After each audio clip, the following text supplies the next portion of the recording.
Mga ka-RSP, ngayong Miyerkules ng umaga, alamin at suriin natin ang inyong mga karapatan sa ilalim ng batas kasama ang ating legal expert na si Atty. Roel Ilagan. Dito lang yan sa Legal Ba. At sa mga nakaraan nating episode ng Legal Ba ay nagsimula na tayong tumanggap ng mga mensahe galing sa iyo. Kaya ngayon ay may bago tayong sender ulit na maghihingi ng legal advice. So pakinggan po natin. Magandang araw po, attorney. Ako po si Luis. Hingi po sana ako ng legal advice tungkol sa aking nabiling bahay at lupa.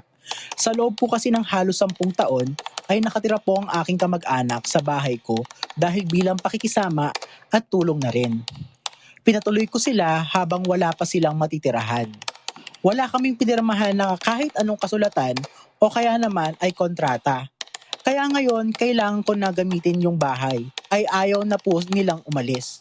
Ilang beses ko na po silang kinausap pero ganun pa rin. Attorney, ano po ang dapat kong gawin?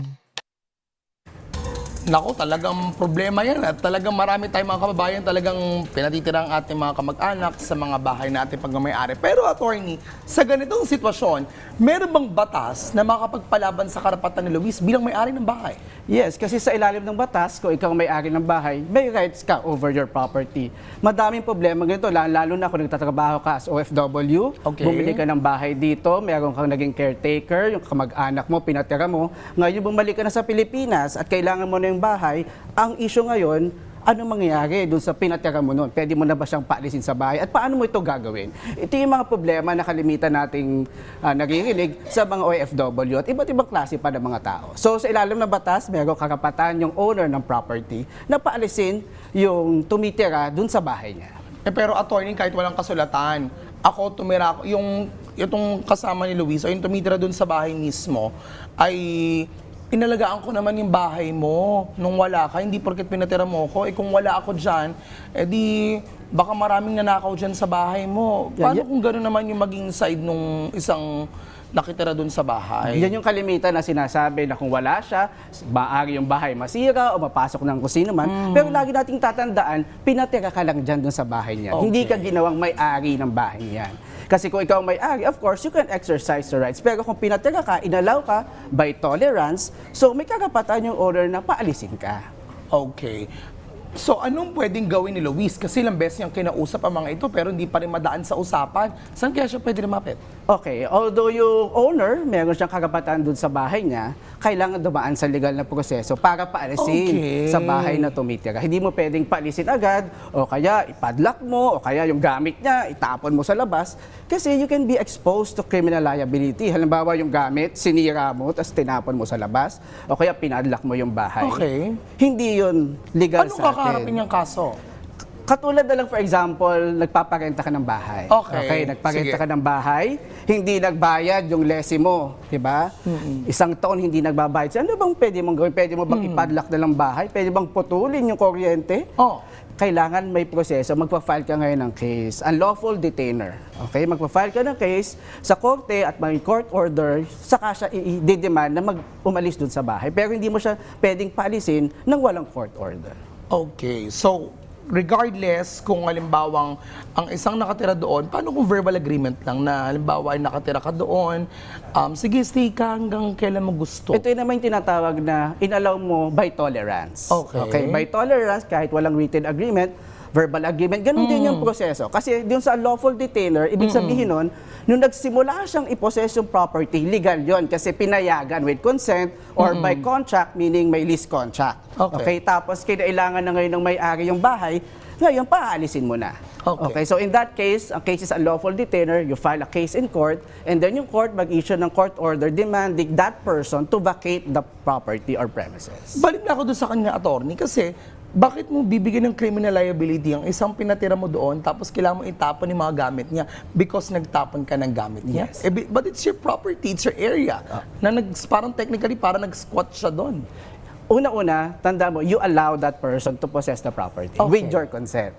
So pag sinira mo yung gamit niya, may karapatin din naman siya. Pag sinira mo yung gamit isang tao, it can be malicious mischief, o kaya ninakaw mo yung property ng ibang tao, may criminal liability ka doon. O kaya pinadlock mo, dahil pinadlock mo, hindi siya nakapasok, Okay. may mga possible criminal liabilities na pwedeng ma-incur yung tao. Tapos nagsalita ka pa ng masama Nagsalita doon. ka pa ng masama, Another binura case na mo pa, naman. nagalit pa, tinakot mo, grave threat, mga light threat. So, ibang kaso pa yun. So, yung ibig sabihin lang nito, you have to go to the court. Okay. And the court will issue an order demanding that person to vacate the premises. Okay.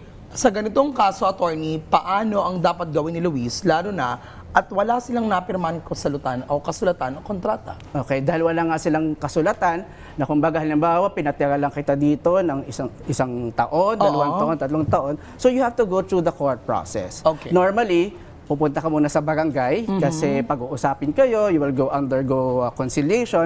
Kung hindi nagkasundo, yung barangay mag-i-issue ng certificate to file action CFA. Okay. Kasi kung wala ka nito at mag-file ka ng case diretso sa court, madidismiss yung kaso mo. Okay. Well, halimbawa, ang aking pinatira ay kamag-anak ko. Meron bang way ito? Pagka naman kamag-anak, mandatory na Okay. dapat may mediation kayo, may conciliation. Ibig sabihin, dapat nag-undergo kayo, nag-usap kayo bago i-file yung kaso sa korte. Kung hindi kayo dumaan sa prosesong yun, maaaring ma-dismiss yung kaso mo. Okay, what could be the worst case scenarios for things like this? Halimbawa, hindi mo talaga napapaalis yung taong nakatira doon sa bahay na yun. As Okay. if talagang siya na may-ari ng bahay. So, worst case scenario, you're forced to file a case in court, unlawful detainer. But another challenge pa yung i-enforce yung court order. Ako, Okay. naka-experience personally, ito naman, pinapa-eject mo yung mga illegal squatters.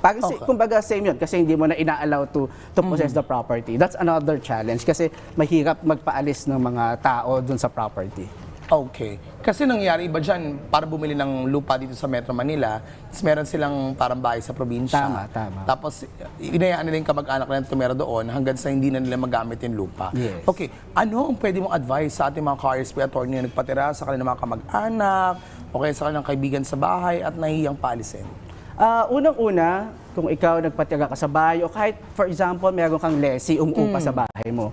Ang mahirap kasi pagka nga hindi sila umalis, you have to go to the court. And of course, mahirap, madaming expenses. Okay. So, ang ginagawa sa kontrata mismo, nilalagay mo doon na yung lessee, meaning yung umuupa o yung tumitira, ino-authorize na yung lessor o yung may-ari ng property. One, na pag natapos yung kontrata, yung usapan, pwede na nilang tanggalin yung mga gamit, dalhin sa labas. Basically, para hindi ma-expose sa liability yung lessor o yung owner ng property. So, pwede nyo ilagay sa kontrata nyo either in lease contract or any kind of agreement mo with the lessee at saka yung taong tumitira doon sa bahay mo. Okay.